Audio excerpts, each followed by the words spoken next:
For years now, there continues to be an increasing number of we Rh-negative individuals whom are observing and reporting that our blood types have seemingly appeared to change, at least according to the results of various laboratory blood type testing and screening that we have undergone.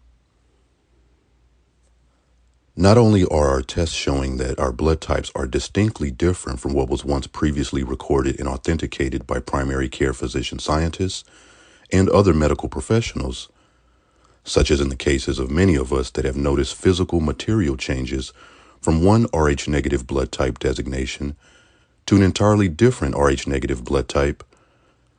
But to our wonderment, many of us are discovering that our Rh-negative blood types are now being categorized and documented as Rh-positive blood types, which begs the burning question, can our blood type change?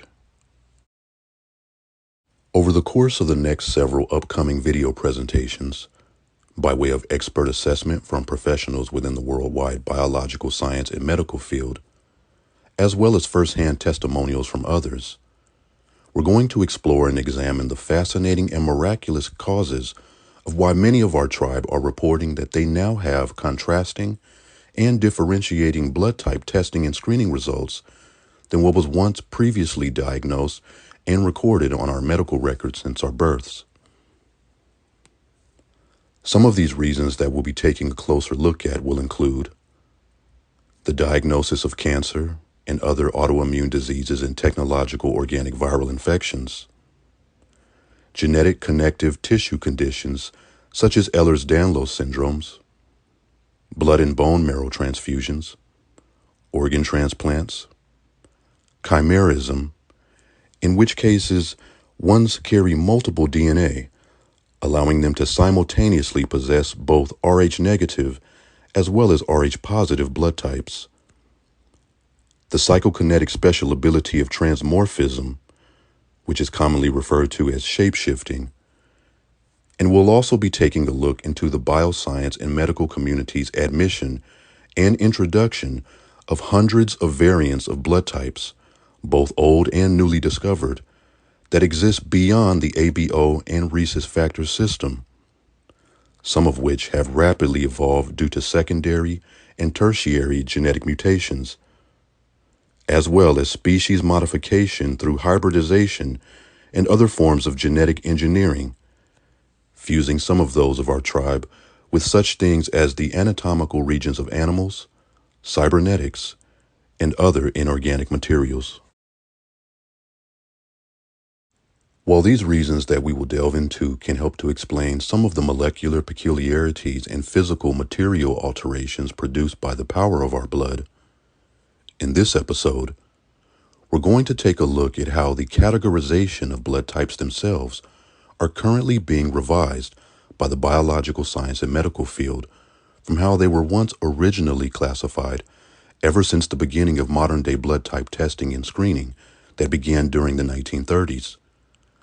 Which is also one of the main reasons attributed to why many of us nowadays can have varying blood type testing and screening results than what was once previously determined, depending on when, where, and how the test has been administered to us. To expound on this, we're going to review an article from Dr. Keith Roach. Now, for those that may be unfamiliar with he and his work, Dr. Roach is an award-winning molecular biologist that has been a practicing internist for over 20 years, serving as associate professor of clinical medicine at Weill Cornell Medical College and New York Presbyterian Hospital. His special area of research interest is prevention of disease and rational use of screening technology. Dr. Roach has over 20 peer-reviewed publications, and he is the author of To Your Good Health, a medical advice column which is syndicated in over 150 newspapers. In an article published on August 1st of the 2016 calendar year titled, The Way Blood Types is Classified Has Changed, Dr. Roach provides insight and sheds light onto this subject in response to an Rh-negative gentleman that wrote to Dr. Roach to gain some clarity on the matter. The individual, whom identified himself by the initials FD, stated, quote, "Dear Dr. Roach, I'm an 84-year-old Caucasian man in good health. In college, I donated blood and was told I was type O negative. Later in life, I donated many pints to the Red Cross. About 45 years ago, they told me my blood type had changed to O negative due positive. And a year ago, I got a letter saying I am now type O positive. How can this be?" End quote. And Dr. Roach's response goes as follows, quote, "Dear FD, your blood type hasn't changed, but the way you are classified has. A and B are proteins on the red blood cell, and although you have neither of these proteins, making you type O, other people have one, type A or B, or both, type AB. Since ABO blood type is based on the proteins on the blood cells, the positive or negative in blood typing refers to the Rh factor, which is not one, but several different proteins. D is the most important of these. Your Rh factor, DO, also called weak D, is a weakly positive Rhd factor. Less than 1% of people have this. Blood banks have not always been consistent in how this is reported. Since it's possible for a person who is Rh negative to react to even a weakly positive Rhd factor, it is safest for potential recipients to consider your blood Rh positive. You also are likely to be safe getting Rh positive blood." End quote. It's important for us to keep in mind on this quest of remembrance that terms such as Rh negative, starseed, indigo children, rainbow warriors, chosen ones, or any of the Myers-Briggs personality indicators, for example, are in supreme actuality only misnomers, loose descriptions used in an attempt to explain or identify the essential shared qualities, characteristics, and observed similarities of the aggregate collective of we sentient beings whose DNA and genetics originate from worlds outside of our sister Earth, as well as those of us that have bloodline connections to many Earthseed species that are not classified as Homo sapiens. These identifications do not explain exactly how deep our roots go that allow us to access the wisdom of creation. Neither are they the summation nor the definition of who we truly are.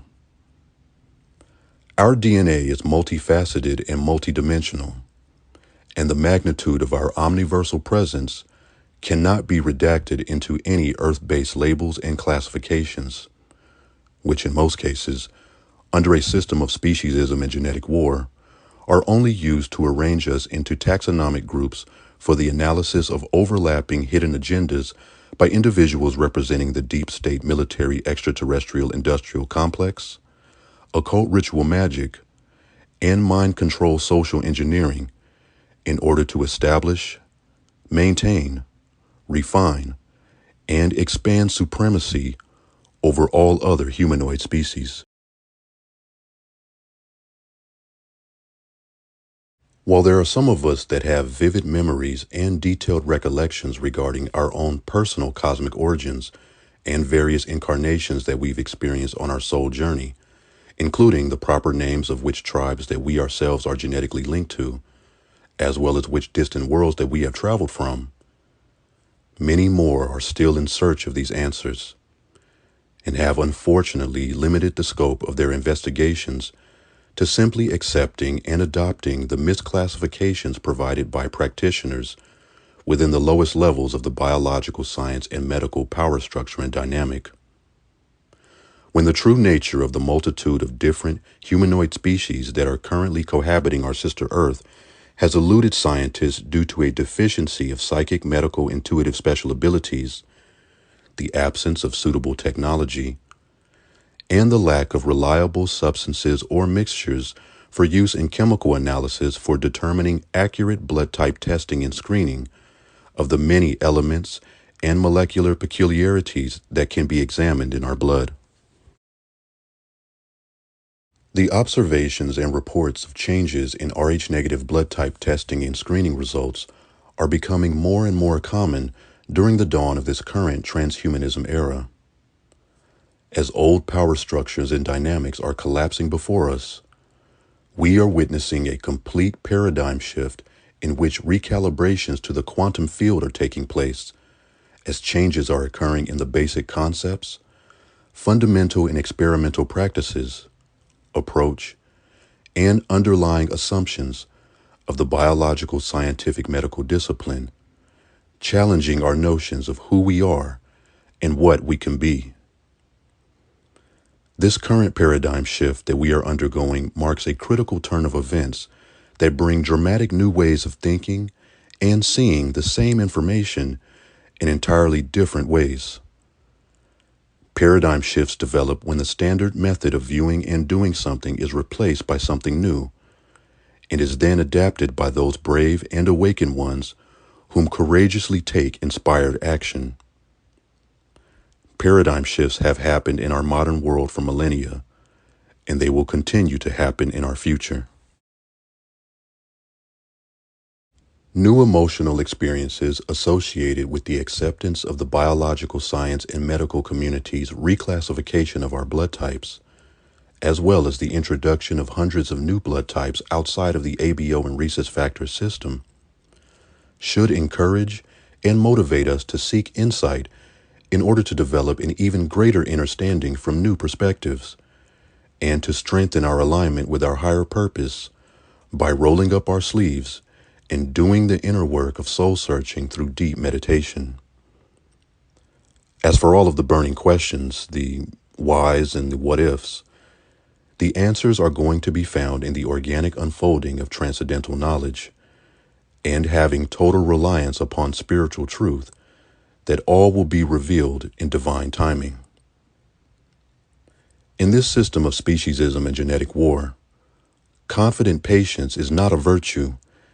It is a divine weapon that arms us with the courage to confront the unknowns and to protect ourselves against the myriad of arcane forces, seeking breakthroughs that reshape our world, meeting the mysteries of this current biological science and medical evolution with humility and resolve, with curiosity and an inner knowing of all that is possible, as the emergence of new developments in biology, science, mathematics, physics, astronomy, and chemistry transform the views of society about nature.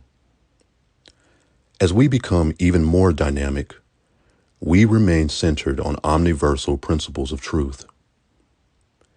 It isn't just about how we learn, but how we utilize what we learn to build upon our legacy. As the biological science and medical evolution is moving at a stunning pace, we ourselves are the catalyst for its acceleration. As we stand unafraid to challenge convention and envision new ways of imparting ancient wisdom on this quest of remembrance, always keep in mind to never allow your beliefs to be stronger than who you are.